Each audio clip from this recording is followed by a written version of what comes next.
Hello बच्चों, आप सभी का स्वागत है हमारे चैनल एनसीईआरटी ट्यूटोरियल हिंदी पर।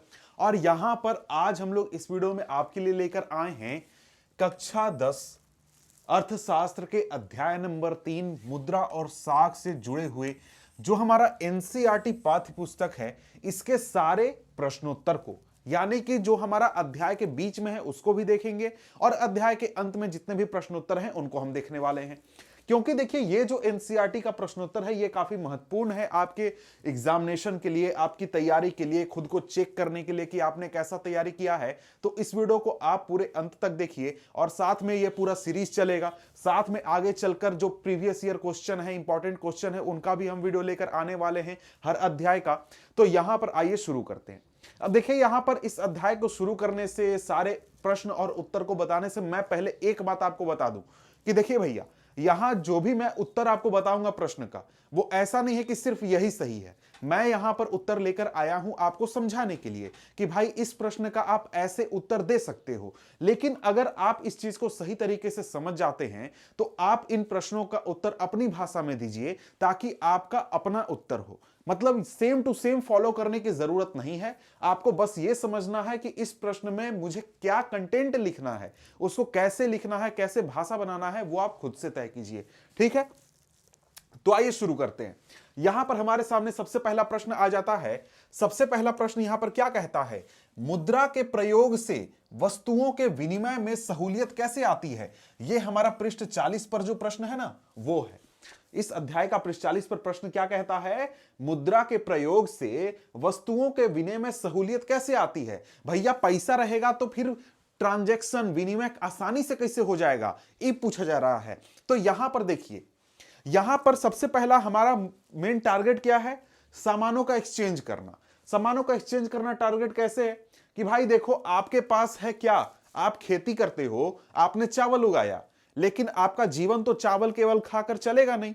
आपको चावल के अलावा दाल भी चाहिए, दूसरी सब्जियां भी चाहिए, साथ में कपड़े भी चाहिए, साथ में पेन चाहिए, बहुत सारी चीजें चाहिए। तो आप क्या करते हो? चावल को देते हो, उसके बदले में सारे सामान आप ले लेते हो। लेकिन आप चावल को डायरेक्टली तो कर नहीं सकते हो।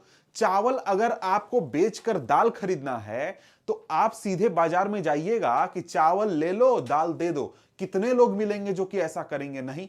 कोई बोलेगा कि भाई चावल दे दो, तुम गेहूं ले लो, चावल दे दो, कपड़े ले लो।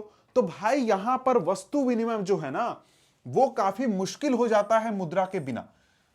और जहां पर मुद्रा नहीं होती है, सीधे वस्तुओं का आपस में आदान प्रदान होता है, उसके लिए एक शब्द का उपयोग होता है। उस प्रणाली का क्या नाम है? वस्तु विनिमय प्रणाली। तो क्या कहा जा रहा है यहां पर? मुद्रा के माध्यम से वस्तुएं खरीदी और बेची जाती हैं। सीधा मतलब क्या है? हम वस्तुओं का आदान प्रदान आसानी से कर सकते हैं। जिस व्यक्ति के पास मुद्रा है वह इसका विनिमय किसी भी वस्तु या सेवा खरीदने के लिए आसानी से कर सकता है। यानी कि दोहरे संयोग की जो संभावना है उसको मुद्रा खत्म कर देता है। और आपको क्या हो जाता है? अगर आपके पास मुद्रा है तो आप बाजार में कुछ भी चीज खरीद सकते हैं, क्योंकि कोई भी व्यक्ति जो है बाजार में मौजूद, जो कि कुछ बेच रहा है, आपको मुद्रा के बदले में वो कुछ भी दे देगा। यानी कि दोहरे संयोग की संभावना को खत्म करने का काम कौन करता है? मुद्रा करता है। यानी कि प्रत्येक मुद्रा के रूप में भुगतान पसंद करते हैं प्रत्येक व्यक्ति। यहां पर व्यक्ति छूट गया है। व्यक्ति मुद्रा के रूप में भुगतान पसंद करता है, फिर उस मुद्रा का इस्तेमाल अपनी आवश्यकता चीजें खरीदने के लिए करता है। इस प्रकार मुद्रा विनिमय में मध्यस्थता का कार्य करती है तथा वस्तुओं के विनिमय में सहूलियत आती है। समझ गए?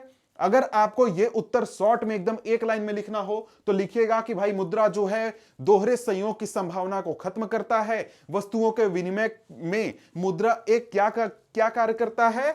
मध्यस्थता का कार्य करता है। इसलिए हमारे लिए मुद्रा जो है ना, वो हमारे वस्तुओं के विनिमय में सहूलियत लाता है। और अगर एक्सप्लेन करना चाहते हैं तो ऐसे एक्सप्लेन कर सकते हैं। वैसे चैप्टर में इस चीज को बहुत अच्छी के तरीके से समझाया गया है, तो आपने चैप्टर को नहीं देखा तो उसको देख लीजिए वीडियो जाकर, और आप तैयारी अच्छी हो जाएगी। ठीक है, अगला प्रश्न क्या कहता है?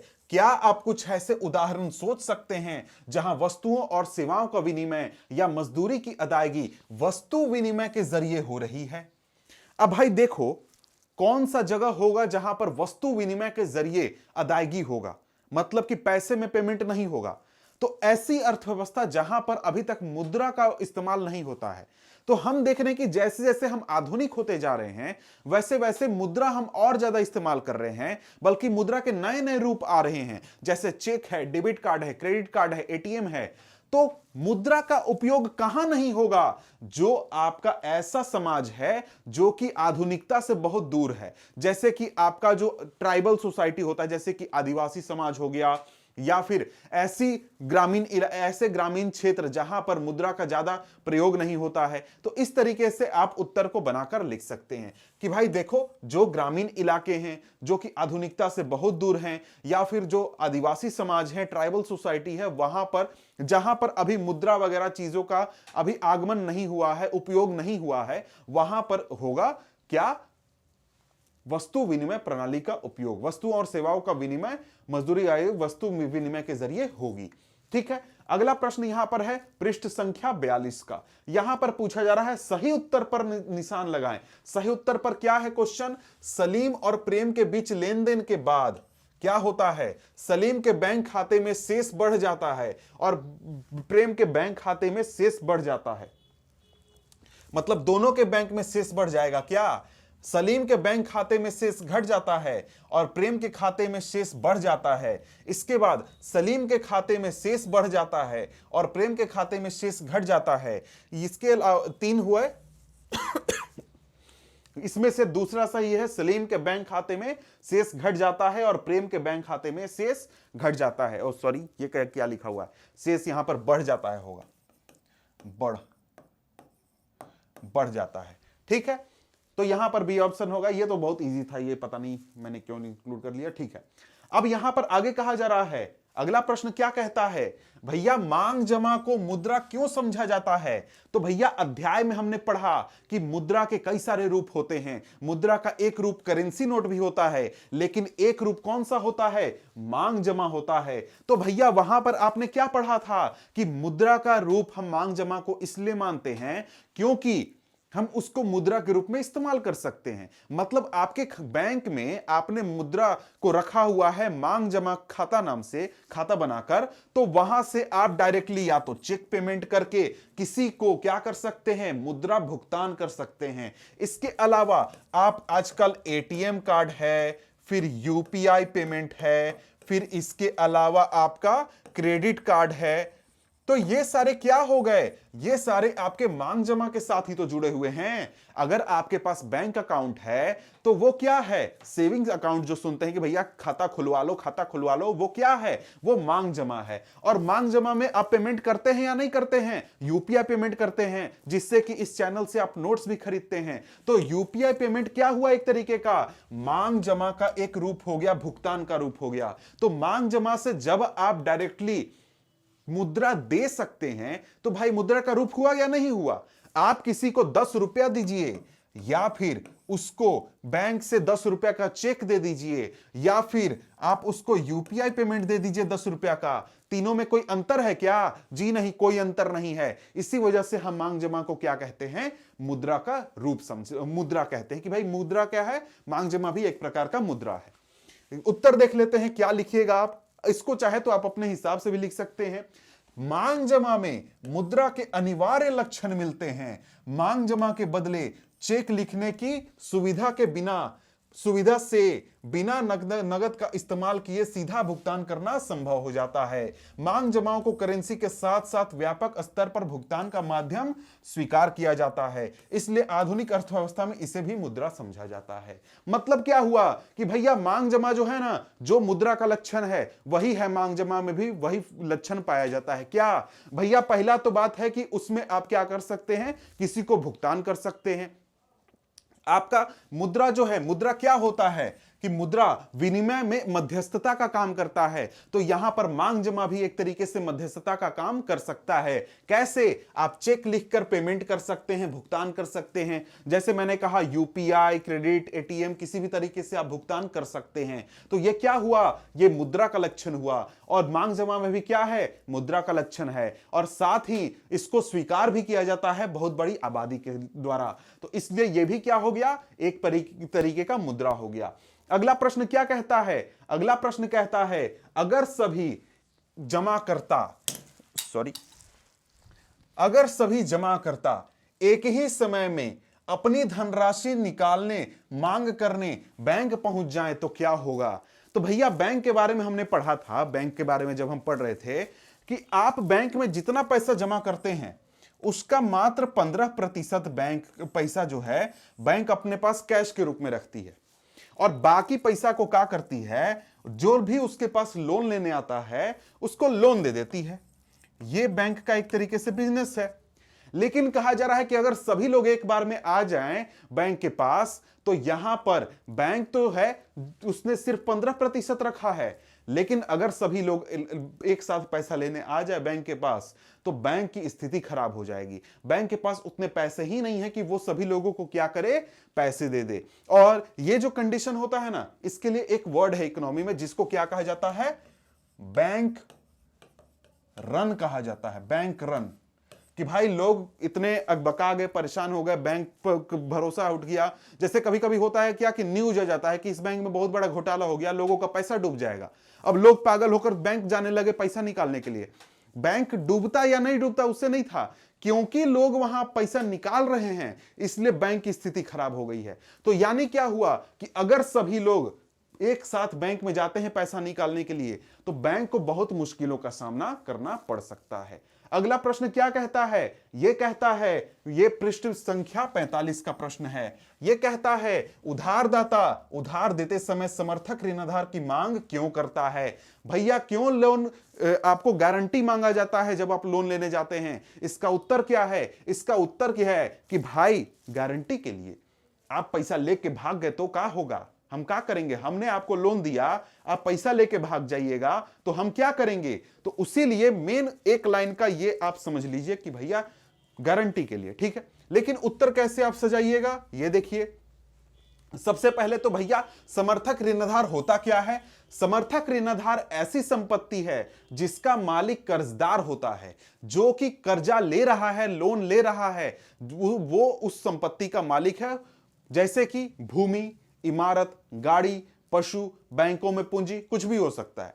जैसे आप आए मेरे पास लोन लेने, बोले कि भैया लोन दे दो, मैंने बोला ठीक है देंगे, लेकिन गारंटी क्या है? तो बोला कि भैया ये घर है, मेरा घर है, ये मेरा घर है, लोन दे दो तुम हमको, अगर हम लोन वापस नहीं करेंगे तुम ये घर को जाके बेच के और पैसा रख लेना।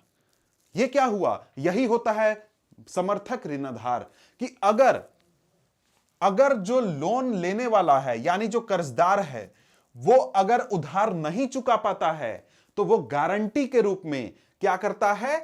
इस ऋणाधार को देता है कि अगर जब तक ऋण का भुगतान नहीं हो जाता है तो कर्जदाता जो है वो एक तरीके से इस संपत्ति का मालिक होता है या फिर उसको बेचने का अधिकार होता है। मतलब क्या हो गया? मतलब हुआ कि भैया जब तक तुम लोन पूरा वापस नहीं करोगे तब तक ई गारंटी के रूप में मेरे पास रहेगा। ई वाला कंसेप्ट है। उत्तर कैसे लिखिएगा? सामने लिखा हुआ है, आप देख सकते हैं। समर्थक ऋणाधार ऐसी संपत्ति है जिसका मालिक कर्जदार है, इसमें कुछ भी आ सकता है और इसका इस्तेमाल यह उधारदाता को गारंटी देने के रूप में करता है कि जब तक ऋण का भुगतान नहीं हो जाता, यदि कर्जदाता उधार वापस नहीं कर पाता है तो उधारदाता को भुगतान प्राप्ति के लिए संपत्ति या कर्ज समर्थक ऋणाधार बेचने का अधिकार होता है। अतः उधारदाता उधार देते समय समर्थक ऋणाधार की मांग करता है। मतलब किस लिए? गारंटी के लिए, कि भैया तुम पैसा लेके भागोगे नहीं ना, भाग जाओगे तो हम क्या करेंगे? ये तुम्हारा जो गारंटी है इसको बेच देंगे और पैसा निकाल लेंगे। ठीक है। अगला यहां पर क्या कहता है? हमारे देश की एक बहुत बड़ी आबादी निर्धन है, क्या यह उसके कर्ज लेने की क्षमता को प्रभावित करता है? उत्तर है हां। तो कैसे प्रभावित करता है? क्योंकि देखिए जब हम कर्ज लेने जाते हैं तो हमसे कुछ कर्ज की शर्तें रखी जाती हैं। कि भाई आपको कर्जा मिलेगा कुछ खास शर्तों पर। उसमें से एक खास शर्त क्या होता है, समर्थक ऋणाधार, आमदनी, ये दोनों चीजें बहुत मायने रखती हैं। अब जो आदमी निर्धन है, जो आदमी गरीब है, उसके पास पहला तो समर्थक ऋणाधार नहीं है और दूसरा एक तरीके से इनकम दिखाने के लिए सबूत नहीं है कि हां भैया मेरे को इनकम होता है, क्योंकि उसको नहीं होता है। तो ये एक परेशानी है।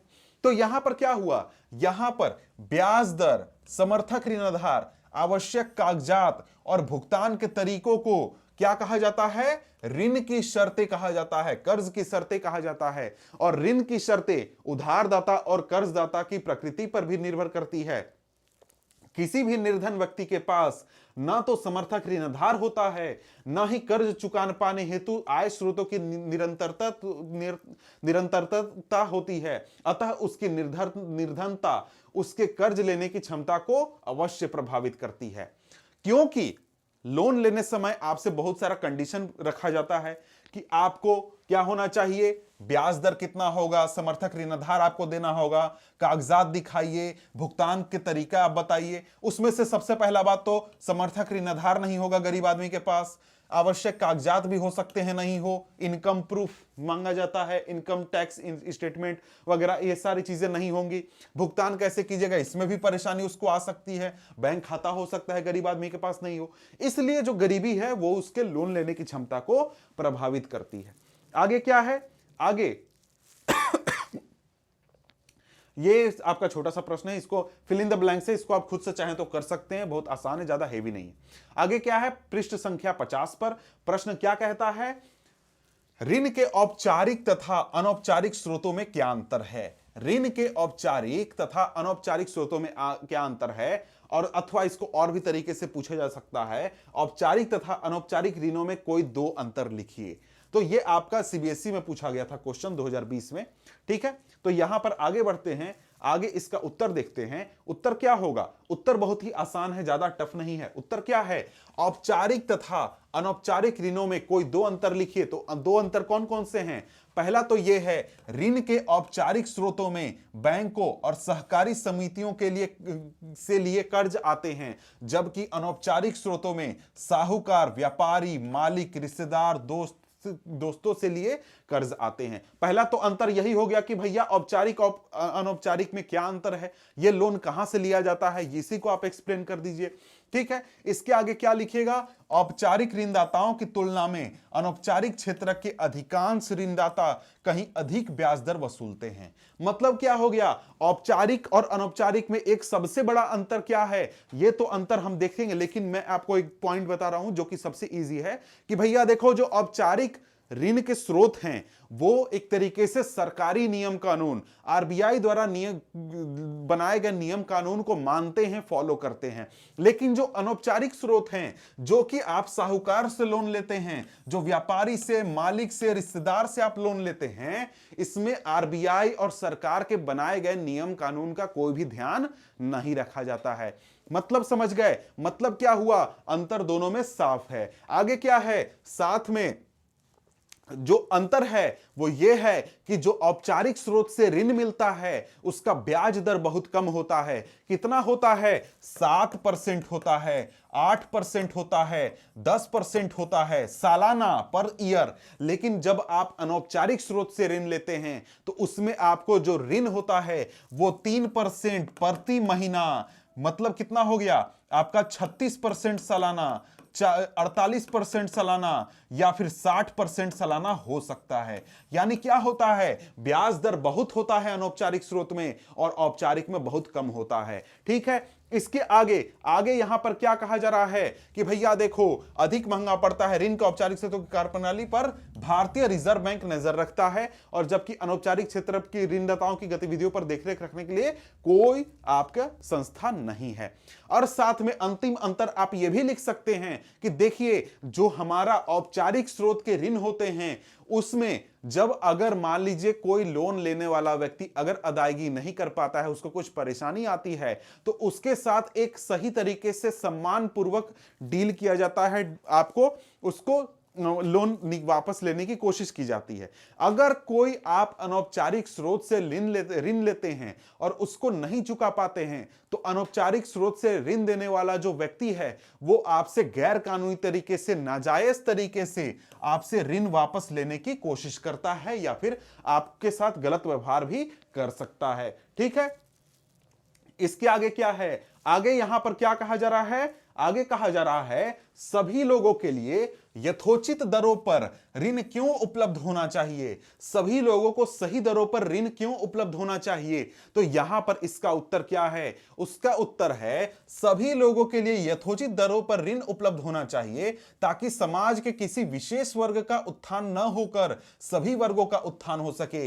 ऋणों का समान वितरण होना बहुत जरूरी है ताकि निर्धन परिवार भी सस्ते ऋण का लाभ उठा सके। इसमें देखिए एक तो लाइन और ऐड होगा, वो क्यों ऐड होगा, क्योंकि आप एक तरीके से जब आप अध्याय पढ़ेंगे वहां पर मैंने आपको बताया था कि देखिए जो आप ऋण लेते हैं, ऋण आपकी आमदनी को बढ़ाने में मदद करता है, लेकिन अगर आप अनौपचारिक स्रोत से लेते हैं तो आपका आमदनी पर बहुत गहरा फर्क पड़ता है। अनौपचारिक स्रोत से लीजिएगा तो आमदनी का बहुत बड़ा हिस्सा आपका ब्याज चुकाने में चला जाएगा, लेकिन अगर आप औपचारिक स्रोत से लेते हैं जो कि बहुत सस्ता ब्याज होता है तो वहां पर आपका आमदनी को वो बढ़ाने में मदद करता है। और यहां पर एक और चीज कि भाई यथोचित दर पर ऋण कहां से मिलता है, औपचारिक स्रोत से मिलता है। और हमारे देश में क्या है कि औपचारिक स्रोत से बहुत कम संख्या में करीब 50% लोग ही 50% ऋण ही हमारे कहां से मिलते हैं, औपचारिक स्रोत से। बाकी सभी लोग कहां निर्भर हैं, अनौपचारिक स्रोत पर निर्भर हैं अपने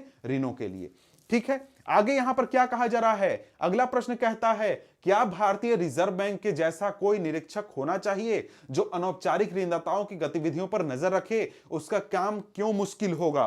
तो भैया हां, अनौपचारिक ऋणदाताओं की गतिविधियों पर नजर रखने हेतु भारतीय रिजर्व बैंक जैसा कोई निरीक्षक होना चाहिए ताकि जो ऋणदाता हैं वो ऐच्छिक ब्याज दरों पर, मतलब अपनी मर्जी से जितना ब्याज दर है वैसा ना लगाएं, उस पर कोई निगरानी हो, और साथ में अगर अदायगी में देरी होती है, लोन लेने वाला व्यक्ति पैसा वापस करने में उसको दिक्कत होता है, तो उसके साथ कोई गलत व्यवहार ना हो, नाजायज तरीके से उससे पैसे वसूलने की कोशिश ना हो सके। ऐसे निरीक्षक का काम इसलिए मुश्किल होगा क्योंकि गांवों, छोटे कस्बों के लोग ऋणदाताओं से आपसी सहमति के माध्यम से ऋण ले लेते हैं तथा निरीक्षक को इसकी संज्ञान भी नहीं हो पाएगा। यही बात है कि भाई देखो, जो अनौपचारिक स्रोत में ऋण होता है वो किससे लिया जाता है, आप अपने दोस्त से ले लेते हैं, अपने मालिक से ले लेते हैं। तो आप अपने मालिक से क्या बात कर रहे हैं और आप दोनों ने ऋण लिया है या नहीं लिया है, क्या किया है, वो सरकार को थोड़े पता है। कोई डिपार्टमेंट भी बना दिया जाए तो उसको थोड़े पता चलेगा, उसको आप बताइएगा तब ना कि हाँ हमने अपने मालिक से लोन लिया है, तब ना वो चेक करेगा कि सही लोन लिया है या गलत लिया है, ब्याज ज्यादा है या कम है। तो ये चीज एक तरीके से क्या है, ये चीज मुश्किल है। आगे क्या है, आगे यहां पर है कि आपसी समझ में गरीब परिवारों की तुलना में अमीर परिवारों के औपचारिक ऋणों का हिस्सा अधिक क्यों है। तो यहां पर सॉरी आपसी लिखा हुआ, आपकी समझ में गरीब परिवारों की तुलना में अमीर परिवारों का औपचारिक ऋणों में हिस्सा अधिक क्यों है। बहुत ही आसान है, क्योंकि देखिए भैया औपचारिक स्रोत कौन देता है, सबसे ज्यादा देता है बैंक।